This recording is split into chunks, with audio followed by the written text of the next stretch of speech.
Assalamualaikum warahmatullahi wabarakatuh. Yang terhormat kepada Bu Afi Sunandi SIMSA selaku dosen pengampu mata kuliah akuntansi keuangan lanjutan 1 kelas F dan rekan-rekan yang kami banggakan.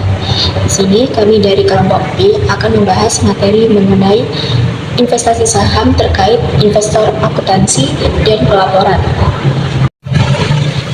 Untuk anggota jumlah kelompok B ini terdiri dari 9 orang. Dan nanti kami akan memperkenalkan diri masing-masing pada saat materi berlangsung. Perkenalkan, saya Rahmadi Firyana dengan NPM akhir 053. Di sini saya akan menjelaskan mengenai akuntansi investasi saham. Nah, prinsip yang terkait yaitu prinsip akuntansi yang berlaku pada GAAP yang digunakan untuk mencatat akuisisi saham biasa yang mengharuskan investor untuk mencatat investasi pada biaya perolehan atau yang sama dengan nilai wajar pada saat akuisisi. Nah, pedoman dasar ini mengukur biaya investasi dengan memasukkan uang tunai yang dikeluarkan, nilai wajar yang diberikan atau surat berharga yang diterbitkan, dan tambahan biaya langsung untuk memperoleh investasi selain biaya pendaftaran dan penerbitan yang sering digunakan untuk efek ekuitas. Nah, metode dasar akuntansi yang sering digunakan untuk investasi selain saham biasa meliputi metode nilai wajar atau biaya dan metode ekuitas. Pada akuntansi investasi saham, ini juga terdapat konsep yang mendasari metode nilai wajar atau biaya dan metode ekuitas. Untuk konsep nilai wajar biaya yaitu digunakan untuk menentukan harga yang akan diterima untuk menjual suatu aset atau harga yang akan dibayar untuk mengalihkan suatu liabilitas dalam transaksi teratur antara pelaku pasar pada tanggal pengukuran. Hal ini menekankan pada nilai aset dan liabilitas daripada biaya historis. Biasanya, nilai wajar ini digunakan untuk menilai kembali aset atau liabilitas jangka panjang yang meliputi tanah, gedung, kemudian investasi saham jangka panjang. Sedangkan pada metode ekuitas yaitu digunakan untuk mencatat investasi awal sebagai biaya perolehan yang akan disesuaikan untuk perubahan dalam bagian kepemilikan investor atas aktiva bersih setelah tanggal perolehan. Nah, metode ini itu berlaku apabila kepemilikan atau kendali perusahaan induk terhadap anak perusahaan itu lebih besar. Materi selanjutnya akan disampaikan oleh rekan saya. Perkenalkan, nama saya Andriana Dwi Rahayu dengan NPM 2201301066. Saya di sini akan menjelaskan tentang prosedur akuntansi metode nilai wajar atau biaya dan juga metode ekuitas. Yang pertama yaitu terdapat 2.000 saham dari total 10.000 saham.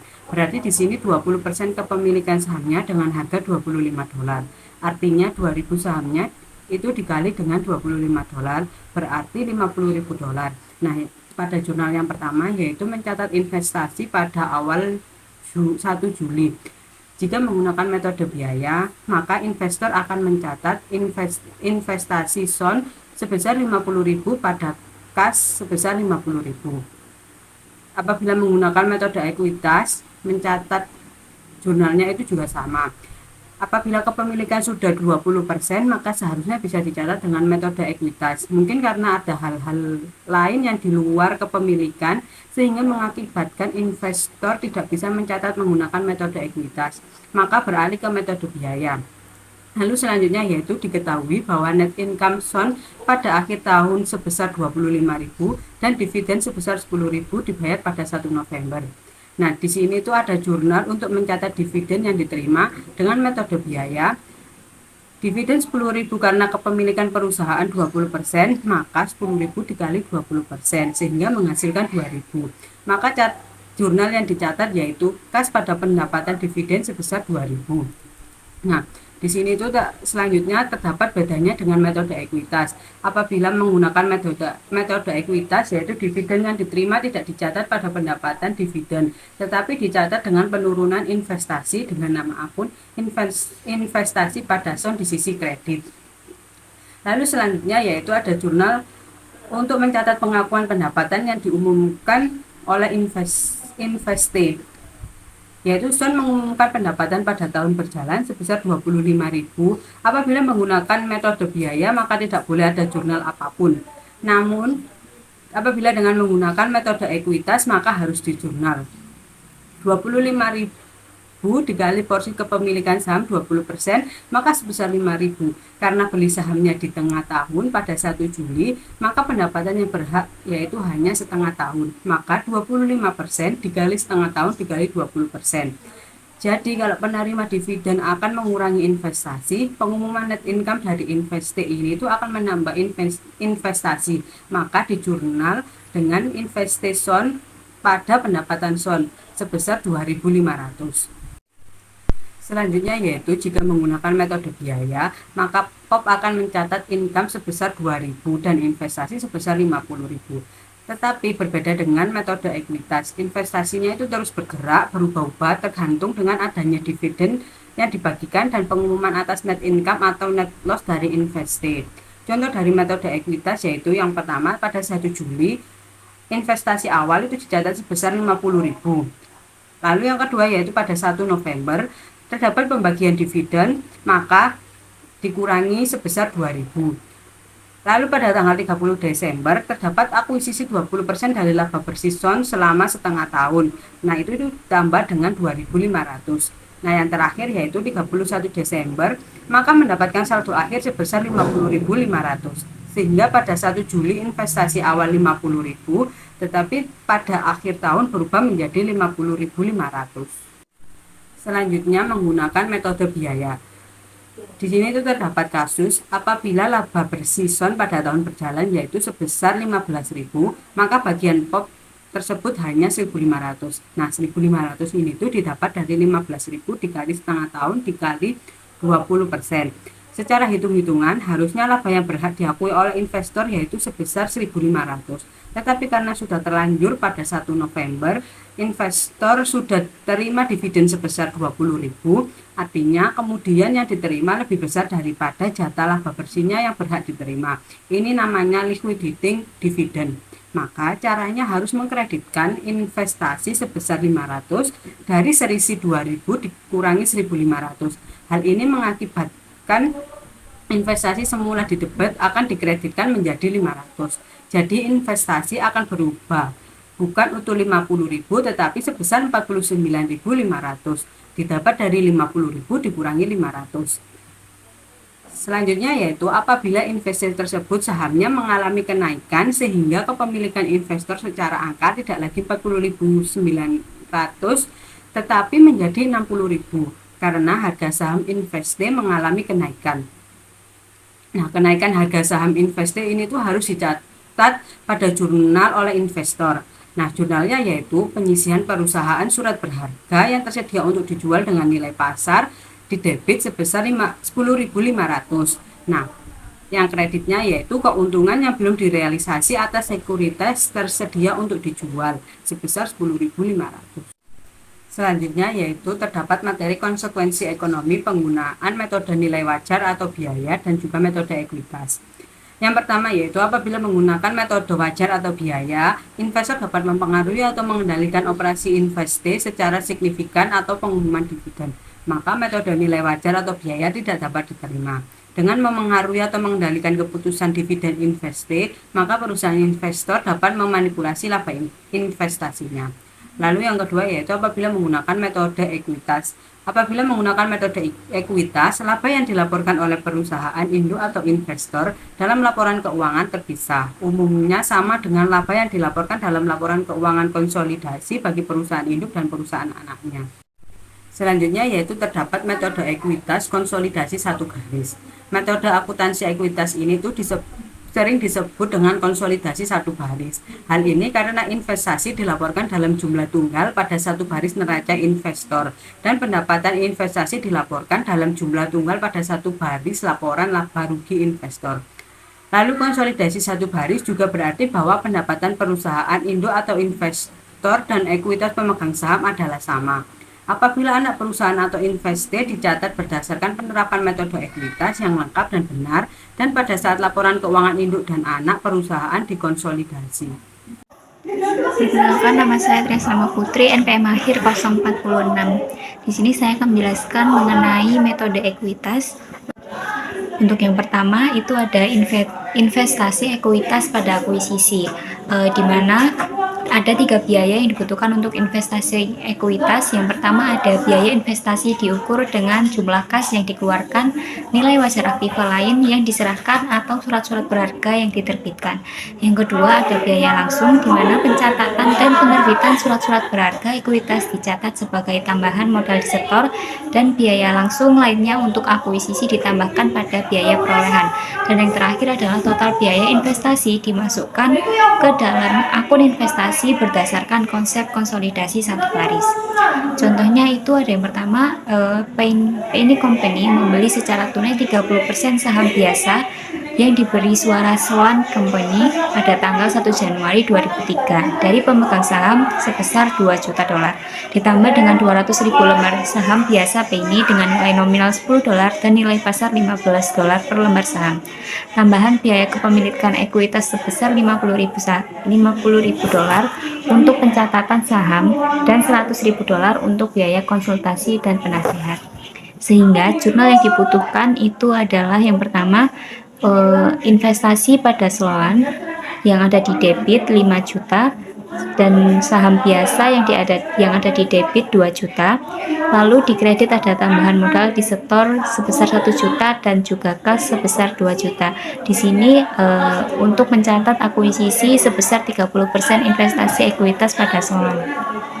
Dan saham yang kedua itu ada investasi pada Sloan sebesar 1.100.000 dan juga tambahan modal disetor sebesar 50.000 pada kas sebesar 1.150.000. Jurnal ini digunakan untuk mencatat tambahan biaya langsung pembelian sebesar 30% kepemilikan pada Sloan. Untuk yang kedua ada penetapan kelebihan biaya terhadap ekuitas pokok, di mana informasi tentang masing-masing aset dan liabilitas pada saat akuisisi adalah penting, karena akuntansi selanjutnya berdasarkan metode ekuitas mengharuskan akuntansi untuk setiap perbedaan antara biaya investasi dan nilai buku ekuitas dalam aset bersih investasi. Berdasarkan metode akuntansi ekuitas menghilangkan perbedaan ini dengan yang pertama adalah pembebanan berkala atau debit dan kredit ke pendapatan dari investasi, pembebanan atau kredit yang sama ke akun investasi. Dengan demikian, perbedaan awal antara biaya investasi dan nilai buku yang diperoleh akan hilang selama sisa umur aset dan liabilitas yang dapat diidentifikasi. Pengecualian ini timbul untuk tanah, goodwill, dan aset tidak berwujud yang mempunyai umur tidak terbatas yang tidak diamortisasi berdasarkan GAAP. Perkenalkan, saya Rahmadani Sadir Busainan dengan LPM 055. Di sini saya akan menjelaskan mengenai metode ekuitas konsolidasi satu garis dengan kasus bagaimana jika terdapat kelebihan nilai buku di atas biaya investasi. Lalu di sini terdapat contoh soal, yaitu asumsikan bahwa Pop Corporation membeli 50% saham biasa berhak suara Son yang beredar pada tanggal 1 Januari seharga 40.000. Di sini nilai wajar aset sebesar 80.000. Lalu laba bersih Son untuk tahun fiskal yang berakhir pada 31 Desember adalah 20.000 dan dividen sebesar 5.000 yang dibayarkan pada tanggal 1 Juli. Lalu untuk ikhtisar perubahan akun ekuitas, yaitu ekuitas pemegang saham pada 1 Januari sebesar 100.000 ditambah dengan labanya 20.000 lalu dikurangi dividen yang dibayarkan pada 1 Juli 5.000 sehingga ekuitas pemegang saham pada tanggal 31 Desember sebesar 115.000. Lalu untuk pembebanan perbedaan antara nilai buku dan biaya investasi sebagai berikut, yaitu biaya investasi Son sebesar 40.000.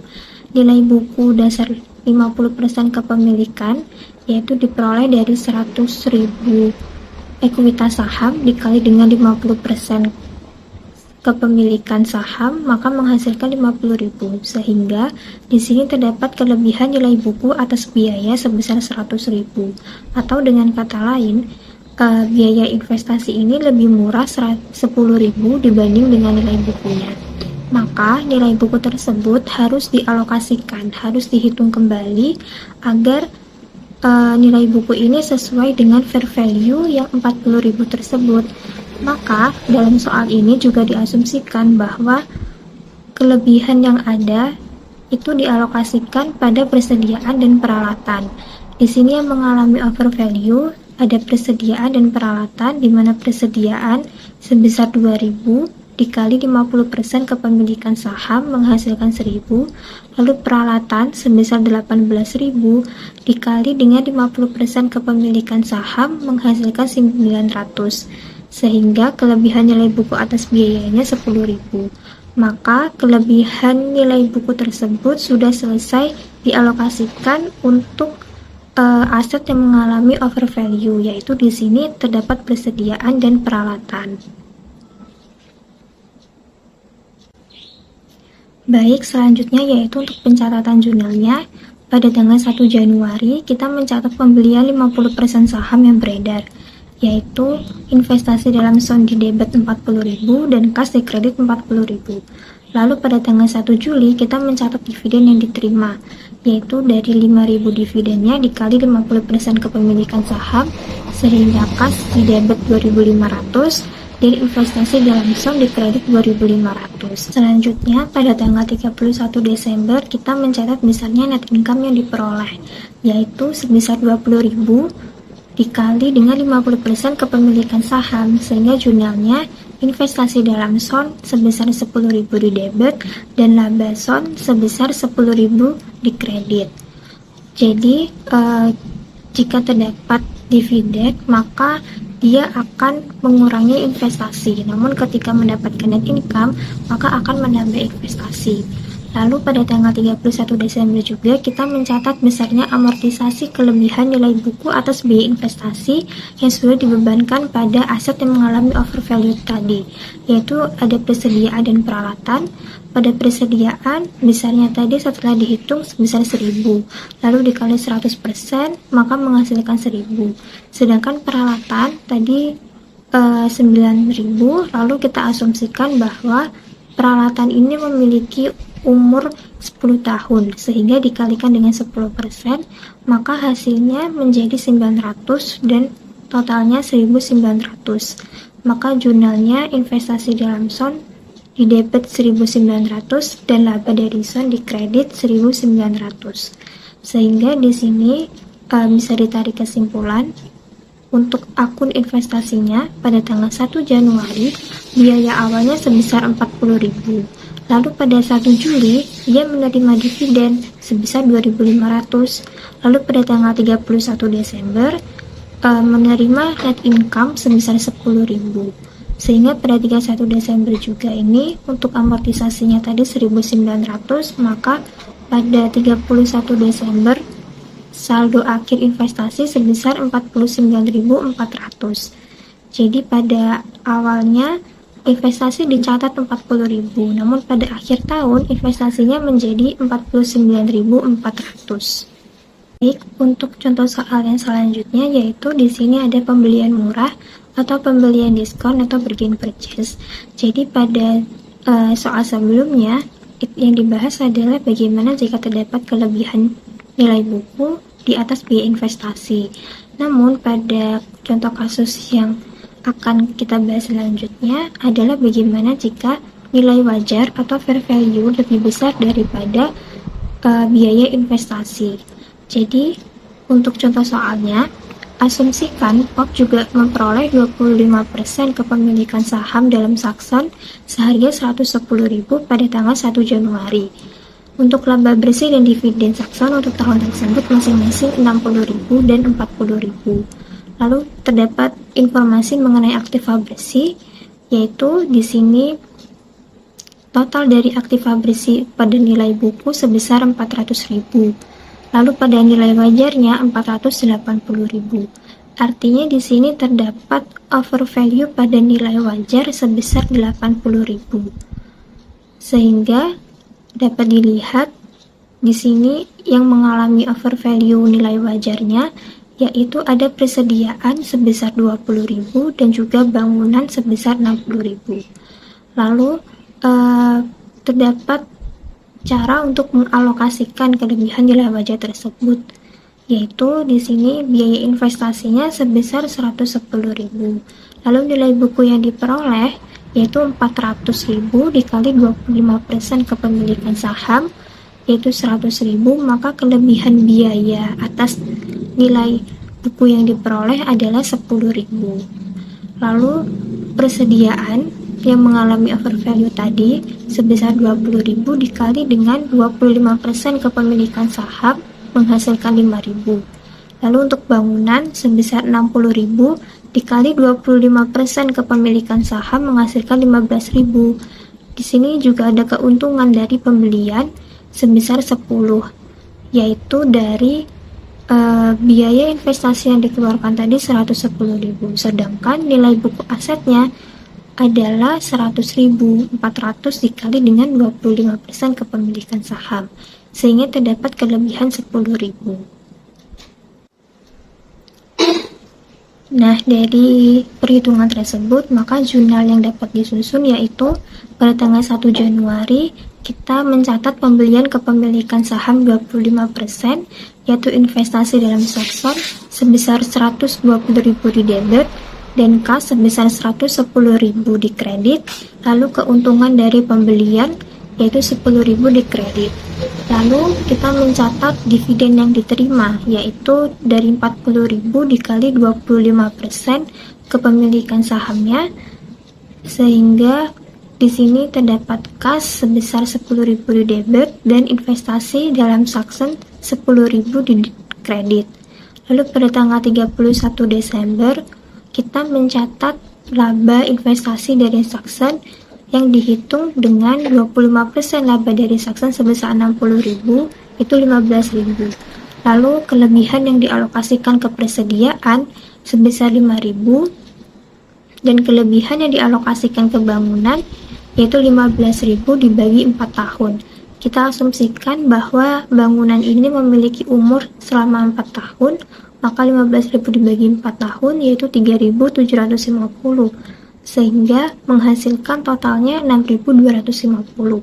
Maka jurnalnya yaitu investasi dalam Saxon di debit 6.250 dan laba dari Saxon di kredit 6.250.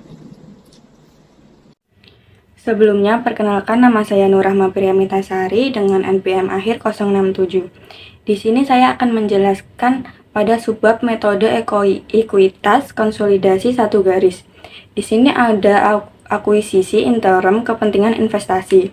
Akuntansi untuk investasi ekuitas menjadi lebih spesifik ketika perusahaan melakukan akuisisi dalam suatu periode akuntansi.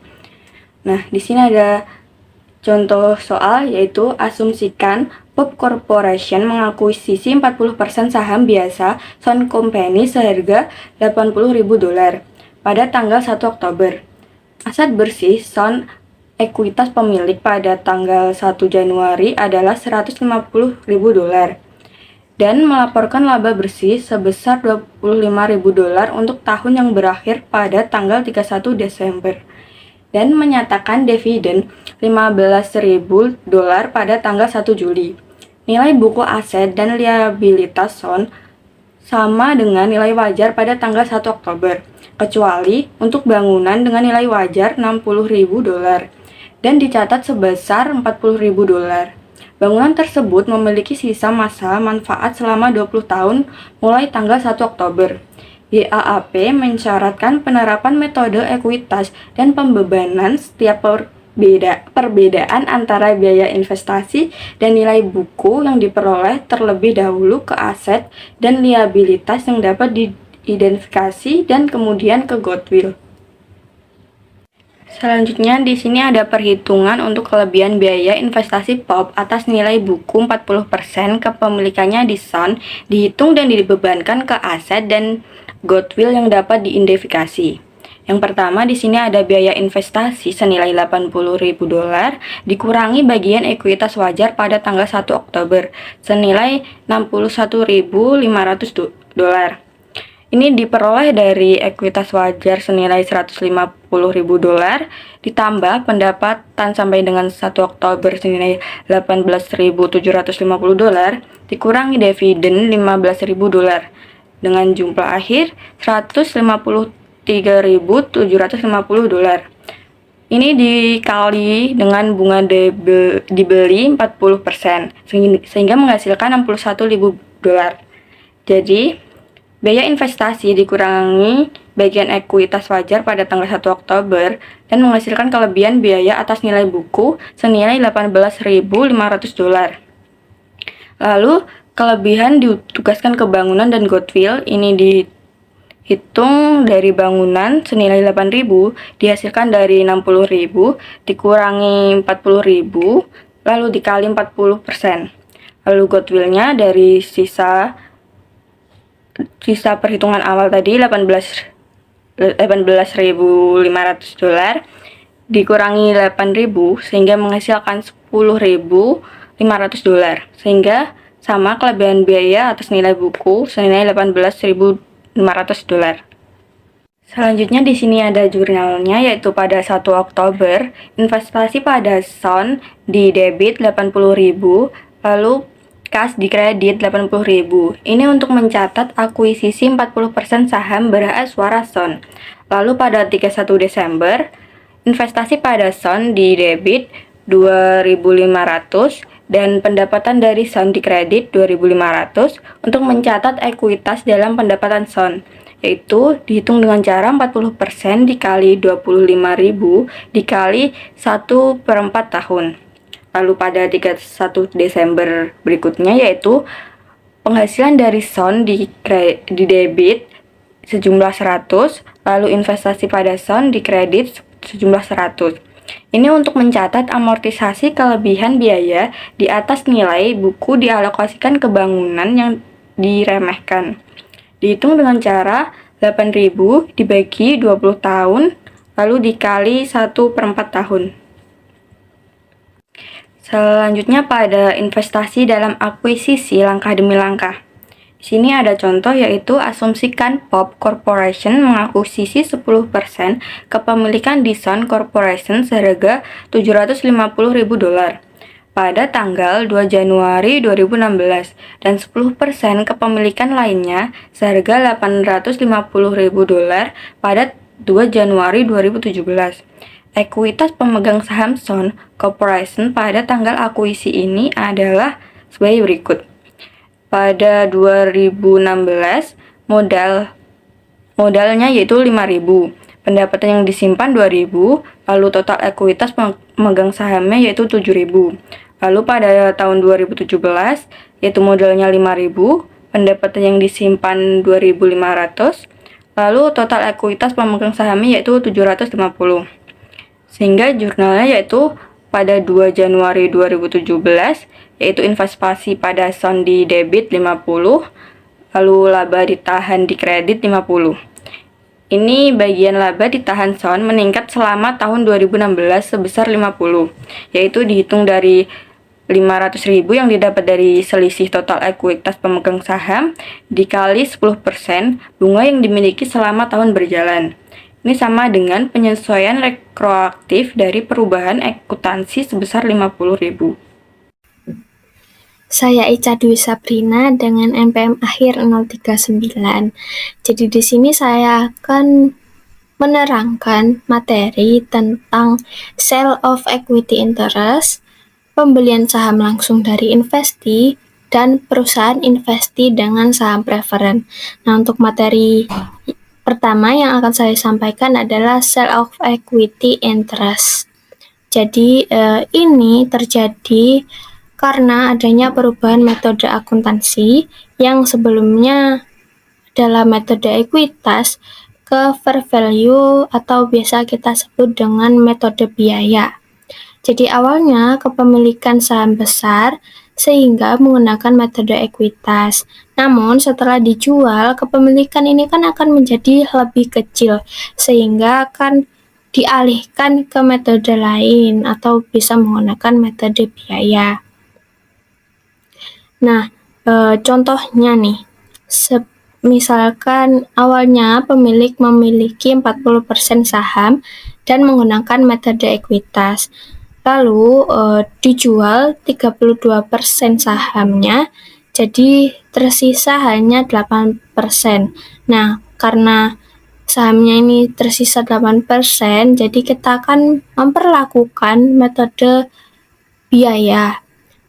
Tapi kita tidak melakukan yang namanya restatement seperti yang terjadi pada akuisisi bertahap yang sudah dijelaskan oleh rekan saya sebelumnya. Nah, di sini ada contoh soalnya, yaitu PEM Industri ini mengakuisisi 320.000 lembar saham milik Sun Corporation pada tanggal 1 Januari 2016 seharga 580.000. Nah, di sini juga saya membuat tabel pembantu. Nah, untuk tanggal 1 Januari 2016 kita tulis dulu cost-nya 580.000. Nah, harga sahamnya ini yang dimiliki oleh Sun Corporation itu 1.200.000 dolar. Nah, 1.200.000 dolar ini dikalikan dengan 40%.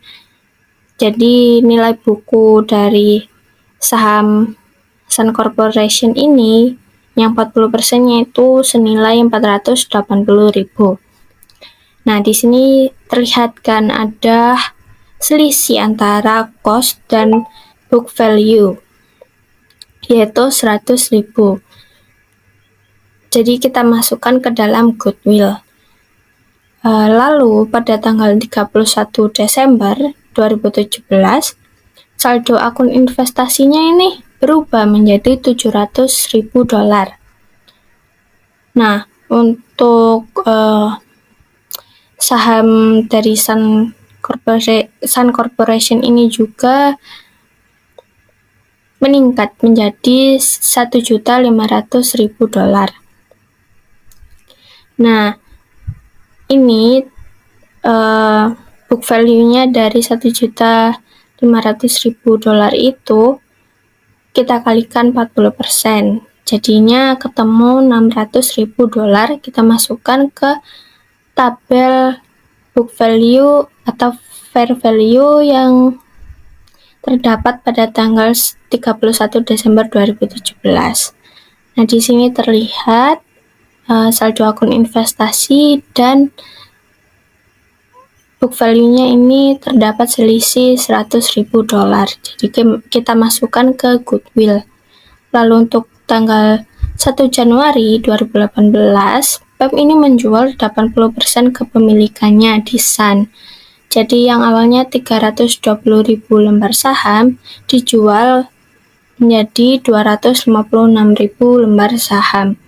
Atau bisa kita sebut juga dia ini yang awalnya 40% menjual 80%-nya. Jadi setara dengan 32%-nya itu dijual gitu. Nah, dia jual dengan harga 600.000 dolar.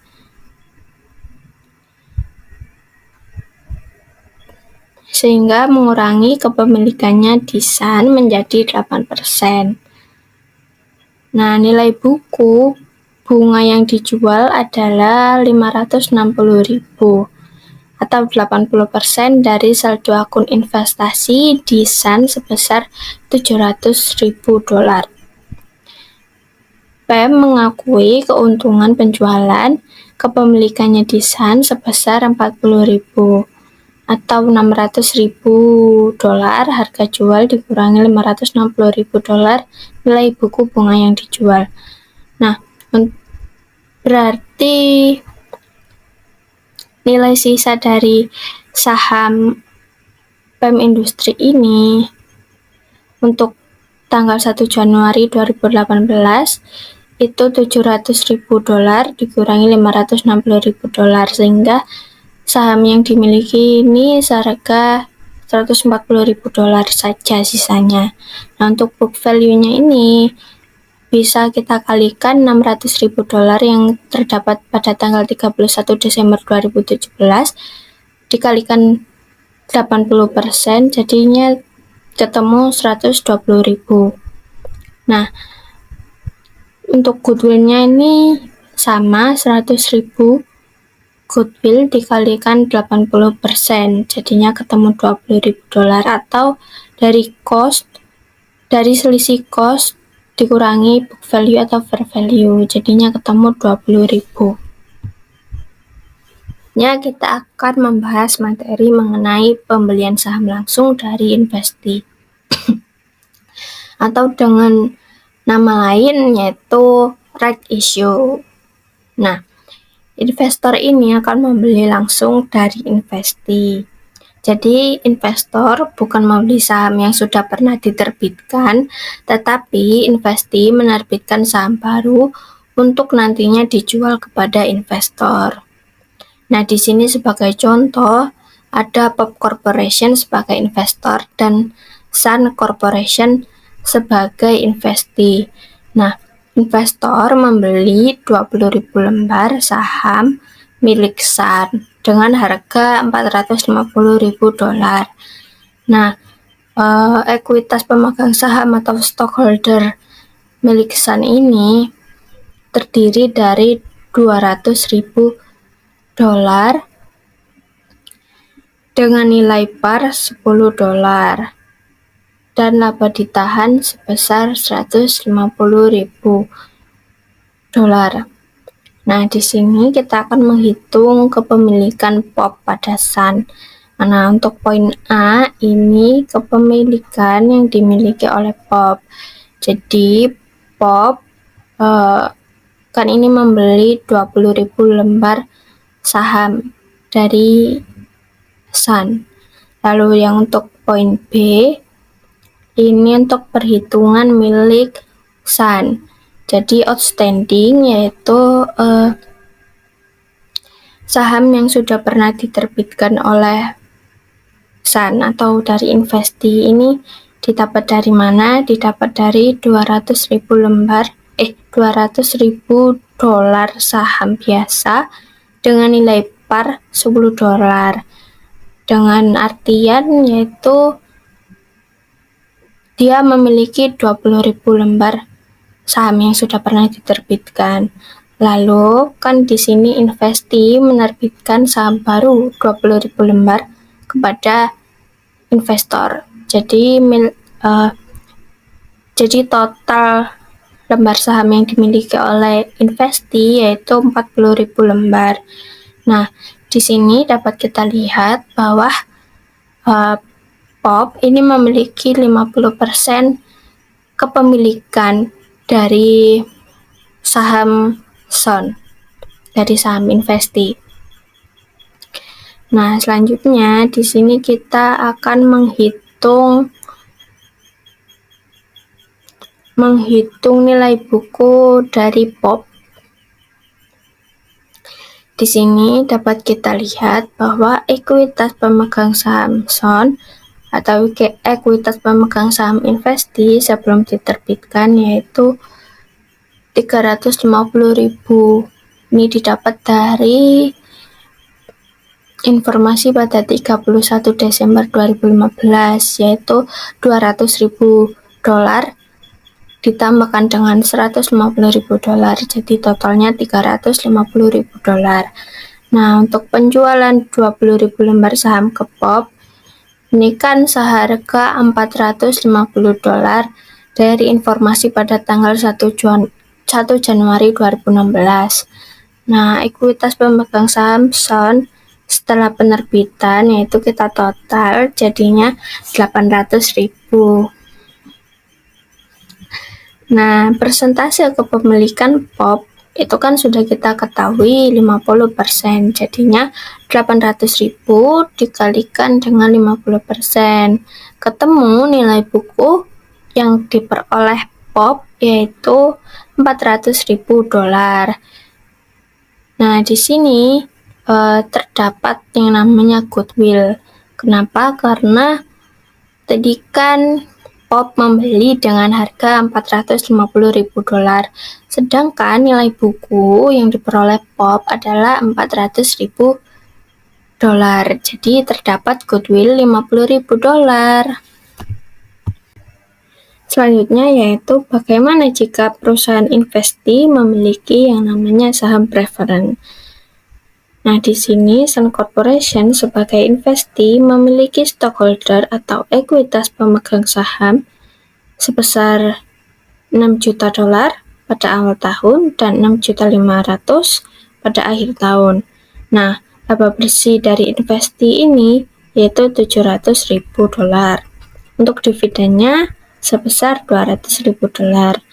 Nah, di sini ada informasi mengenai saham preferen yang dimiliki oleh investi.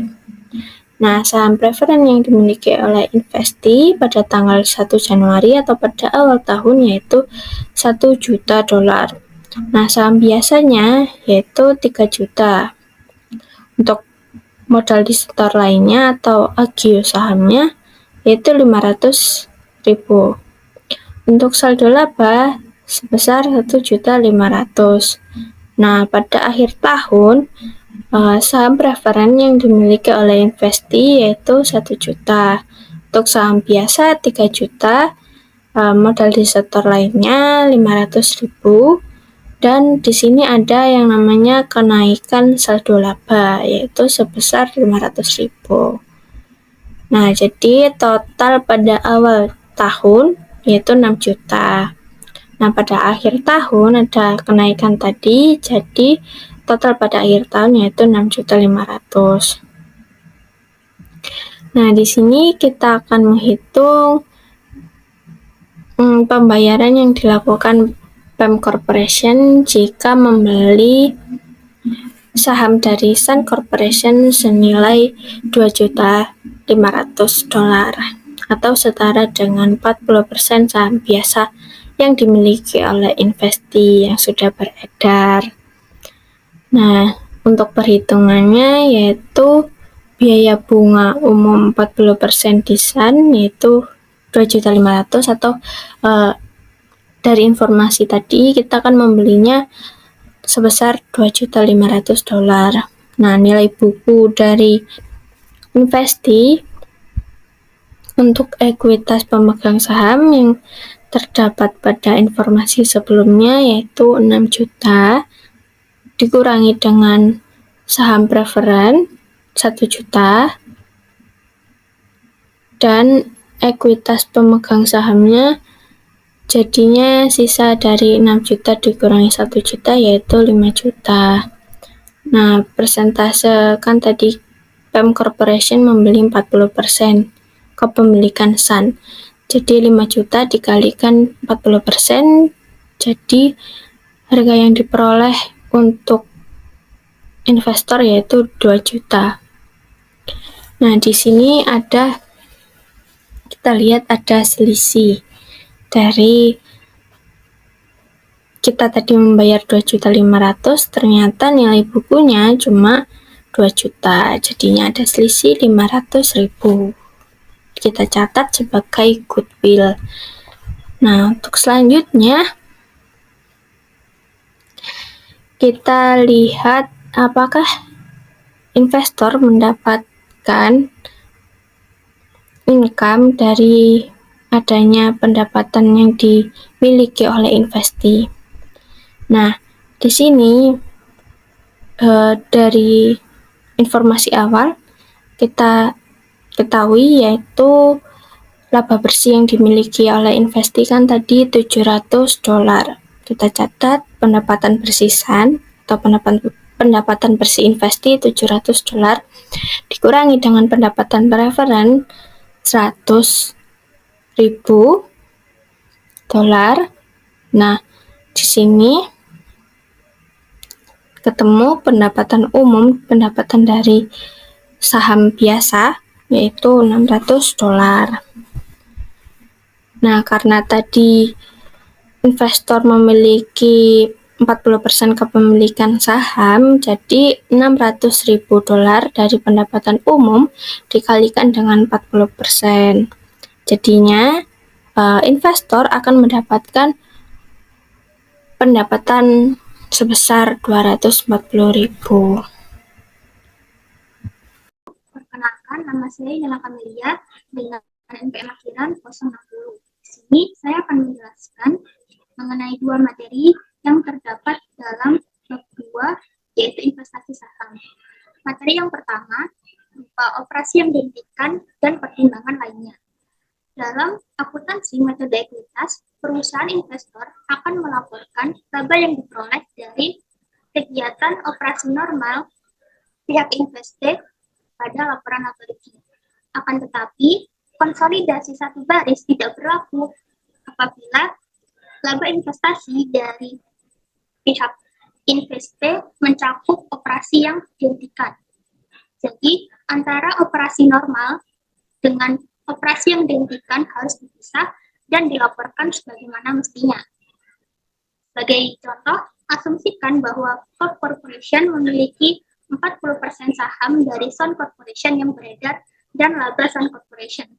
Nah, berikut ini pelaporan laba bersih dari Sun Corporation yaitu selaku pihak investasi sebesar $450.000. Laba bersih ini diperoleh dari laba operasi berkelanjutan pihak Sun Corporation sebesar $500.000 dikurangi dengan kerugian operasi yang dihentikan setelah dikurangi dengan pajak penghasilan yang berlaku sebesar $25.000 yang menghasilkan hasil akhir sebesar $50.000. Nah, pihak Corp Corporation selaku pihak investor akan mencatat laba investasinya dari pihak Sun Corporation itu sebesar $200.000 di sebelah kredit. $200.000 ini diperoleh dari laba operasi pihak investasi $500.000 dikali dengan persentase kepemilikan saham sebesar 40% dari Corp Corporation terhadap Sun Corporation. Meskipun laba dari Corp Corporation ini sebesar $200.000, tetapi Corp Corporation tetap mencatat kenaikan investasi dalam Sun Corporation ini hanya sebesar $180.000. Hal tersebut dikarenakan adanya kerugian dari operasi yang dihentikan pihak investasi sebesar $20.000. $20.000 ini diperoleh dari kerugian operasi yang dihentikan yang dilaporkan oleh Sun Corporation sebesar $50.000 dikalikan dengan persentase kepemilikan saham yaitu sebesar 40% dari Corp Corporation terhadap Sun Corporation. Selanjutnya, yaitu mengenai persyaratan lain metode ekuitas. Dalam melaporkan laba rugi investasi dengan metode ekuitas, investor harus menghilangkan pengaruh laba dan rugi atas transaksi antara investor dan investasi hingga transaksi tersebut direalisasi.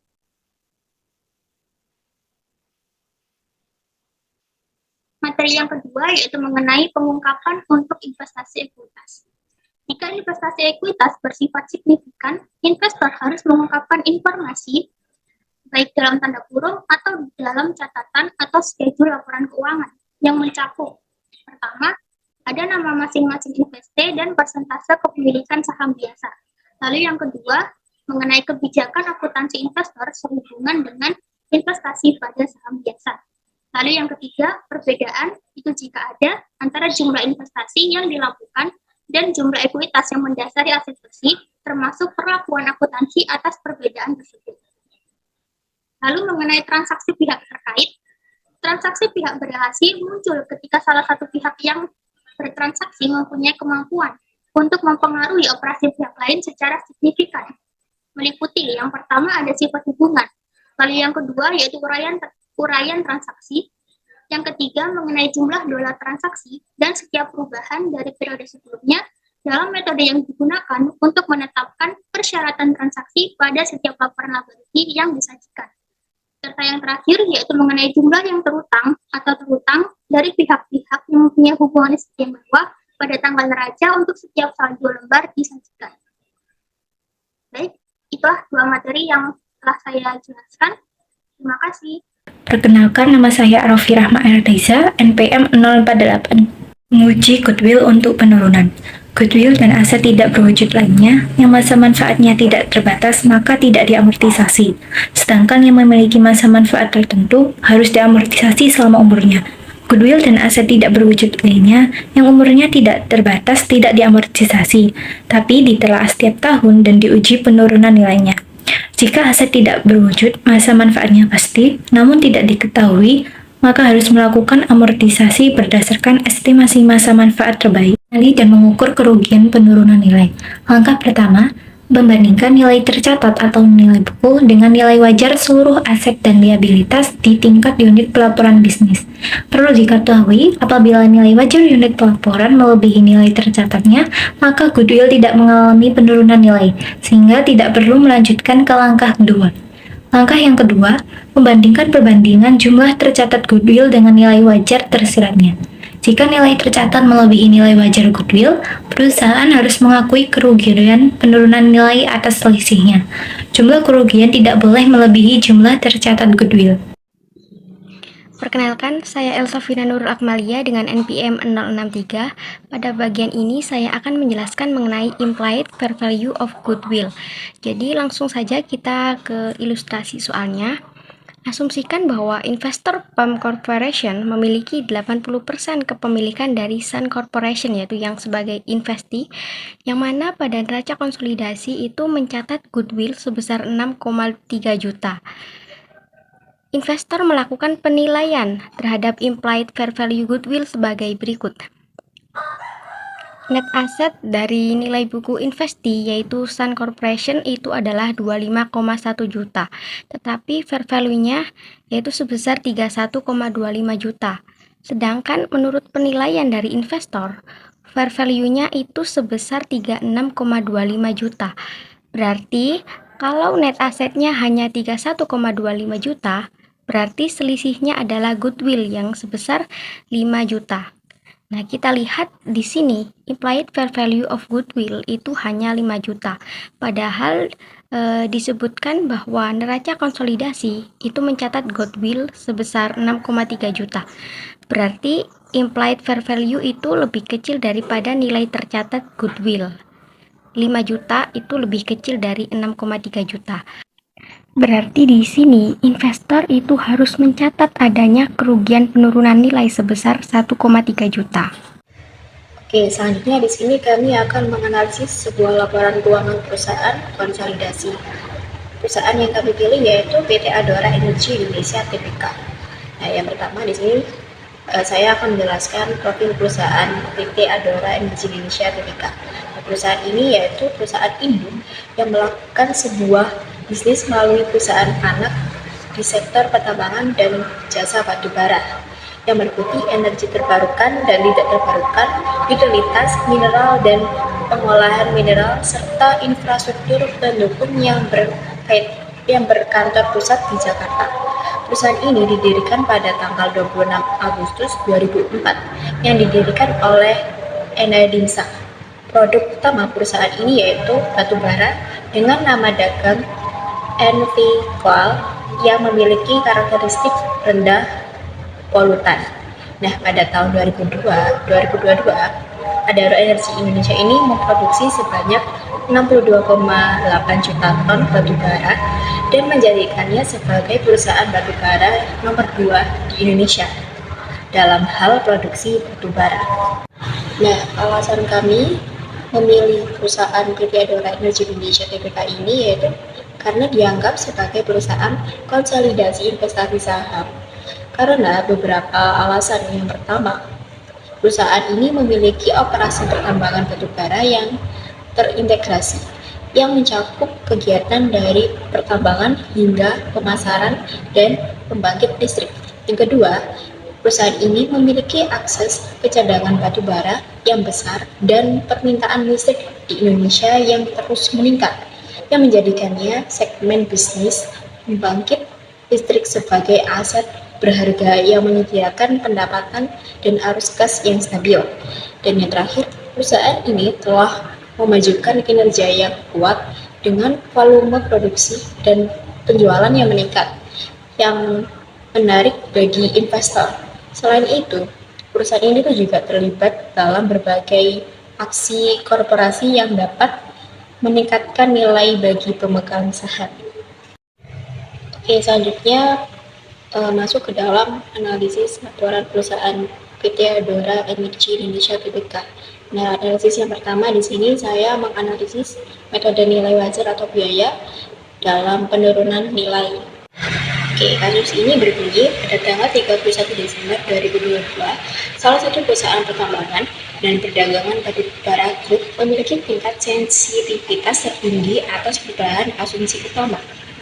UPK tersebut memiliki kelebihan jumlah kepemilikan dihitung berdasarkan nilai wajar setelah dikurangi biaya untuk berdasarkan nilai tercatatnya yaitu sebesar 151.995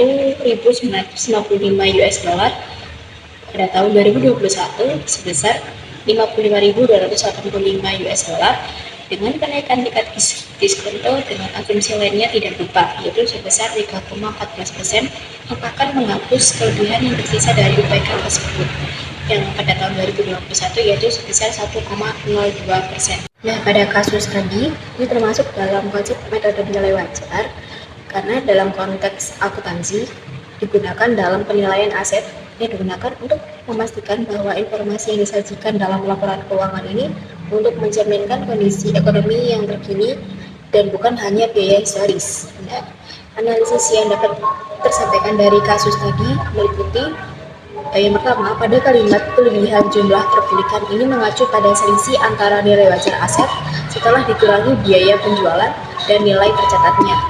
Hal ini menunjukkan bahwa aset tersebut memiliki nilai pasar yang lebih tinggi daripada nilai yang tercatat di buku. Yang kedua, kasus ini juga menunjukkan bahwa kenaikan tingkat diskonto sebesar 3,14% ini akan menghapus kelebihan yang tersisa. Hal ini nilai wajar aset sensitif terhadap perubahan dalam tingkat diskonto. Tingkat diskonto digunakan untuk mendiskontokan arus kas masa depan yang diharapkan dari aset ke nilai saat ini. Baik, jika tingkat diskonto naik, nilai sekarang dari arus kas masa depan tersebut menurun yang dapat mengurangi nilai wajar aset. Oleh karena itu, konsep nilai wajar ini itu mencerminkan bagaimana perubahan dalam asumsi ekonomi seperti tingkat diskonto ini dapat mempengaruhi penilaian aset yang berguna untuk pengambilan keputusan oleh investor dan pemangku kepentingan yang lainnya. Analisis selanjutnya akan disampaikan oleh rekan saya. Analisis selanjutnya yaitu analisis metode ekuitas dalam laporan konsolidasi. Terdapat dalam catatan atas laporan keuangan PT Adaro Energi Indonesia Tbk bahwa dalam laporan konsolidasi menggunakan metode ekuitas dengan rincian sebagai berikut. Yang pertama yaitu investasi pada entitas asosiasi dicatat pada laporan keuangan konsolidasian menggunakan metode ekuitas dikurangi penurunan nilai jika ada. Lalu yang kedua yaitu ventura bersama atau joint venture juga menggunakan metode ekuitas dikurangi dengan kerugian penurunan nilai dan itu pun jika ada. Analisisnya adalah yang pertama, bagian grup atas laba rugi diakui setelah perolehan diakui dalam laba rugi, dan penghasilan komprehensif lain diakui setelah tanggal perolehan lalu disesuaikan terhadap nilai tercatat investasi. Yang kedua, jika bagian grup atas melebihi kepentingannya termasuk piutang tidak ajar tanpa jaminan, maka grup menghentikan pengakuan bagiannya atas rugi lebih lanjut, kecuali grup memiliki kewajiban untuk melakukan pembayaran atau telah melakukan pembayaran. Yang ketiga, ada keuntungan dan kerugian yang belum direalisasi atas transaksi antara grup dengan entitas asosiasi atau ventura bersama dieliminasi sebesar bagian grup dalam entitas asosiasi atau ventura bersama tersebut, kecuali transaksi tersebut memberikan bukti penurunan nilai aset yang ditransfer. Yang terakhir adalah dividen yang akan diterima dari entitas asosiasi atau ventura bersama diakui sebagai pengurang jumlah tercatat investasi. Terima kasih. Baik, selanjutnya yaitu analisis keuntungan investasi ventura bersama.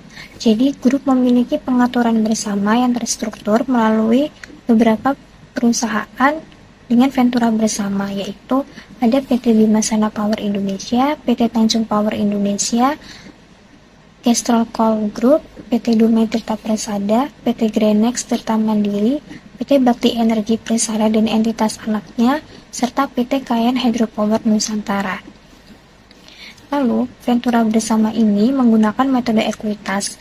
Selisih lebih terkait dengan biaya perolehan investasi pada Ventura bersama dengan bagian grup atas nilai wajar neto aset teridentifikasi dicatat sebagai goodwill.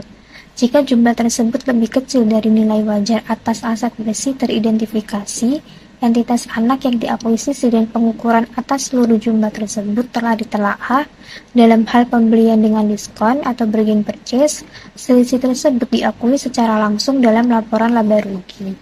Lalu di sini terdapat bukti dari laporan laba rugi PT Adaro, yaitu untuk tahun yang berakhir pada tanggal 31 Desember 2022 dan 2021, bagian atas keuntungan neto Ventura bersama yang diakui grup masing-masing sebesar 209.539 pada tahun 2022 dan 7.333 pada tahun 2021. Di sini ada analisis perusahaan pada investasi lain-lain. Di sini PT Adaro Energi Indonesia Tbk dan entitas anaknya memiliki aset keuangan pada nilai wajar melalui penghasilan komprehensif lain yang terdiri dari beberapa jenis investasi. Yang pertama, investasi dalam instrumen utang berupa obligasi pemerintah dengan bunga tetap 8,5% per tahun dan jatuh tempo 13 tahun pada 31 Desember 2022. Ini menunjukkan komitmen pada instrumen utang dengan profit risiko dan pengembalian yang jelas. Lalu yang kedua, investasi dalam efek utang yang memiliki kuotasi di pasar aktif dan efek ekuitas yang tidak diperdagangkan di bursa dengan jatuh tempo lebih dari 1 tahun. Dengan memiliki investasi dalam instrumen dengan jatuh tempo yang bervariasi ini, mereka dapat mengelola resiko dan potensi pengembalian dengan lebih baik. Selain menggunakan informasi yang terdapat dalam JALK, kita juga dapat menggunakan informasi yang terdapat pada laporan posisi keuangan ataupun laporan laba rugi. Untuk mengetahui apakah perusahaan tersebut menggunakan metode biaya atau metode ekuitas. Jadi, jika perusahaan menggunakan metode ekuitas, maka pada laporan posisi keuangan akan mempengaruhi yang namanya aset non-liquid. Nah, untuk investasi awal, pada metode ekuitas akan dicatat sebagai biaya perolehan dan kemudian akan disesuaikan dengan laba atau rugi yang diperoleh setelah tanggal perolehan. Nah, jika perusahaan ini memiliki kepemilikan lebih dari 20% pada anak perusahaan, maka metode ekuitas ini akan diterapkan. Nah, untuk metode biaya sendiri, ini pada laporan laba rugi akan mencatat nilai investasi sebagai harga perolehan. Penghasilan investasi akan dianggap sebagai bagi hasil dan tidak mempengaruhi besaran investasi. Jadi untuk metode biaya ini akan digunakan jika kepemilikan kurang dari 20%. Nah, jadi metode ekuitas ini lebih berfokus pada posisi kepemilikan dan pengaruh atas investi. Sementara metode biaya ini lebih menekankan pada harga perolehan dan pendapatan dividen.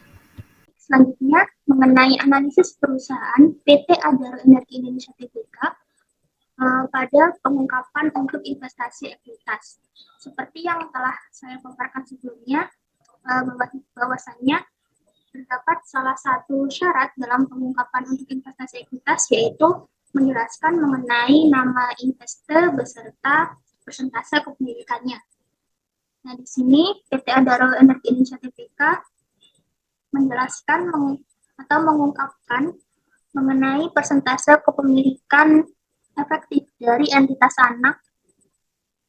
Nah, entitas anak sendiri ini merupakan semua entitas, termasuk entitas bertujuan khusus, di mana grup memiliki pengendalian ketika memiliki hak atas imbal hasil variabel dari keterlibatannya dengan suatu entitas, dan memiliki kemampuan untuk mempengaruhi imbal hasil tersebut melalui kekuasaannya atas entitas tersebut. Lalu yang dimaksud dengan saham biasa yang dijelaskan oleh PT Adaro Energi Indonesia Tbk ini, yaitu dikelompokkan sebagai ekuitas dan biaya langsung yang berkaitan dengan penerbitan saham baru atau opsi disajikan sebagai pengurang ekuitas setelah dikurangi dengan pajak, dari jumlah yang diterima.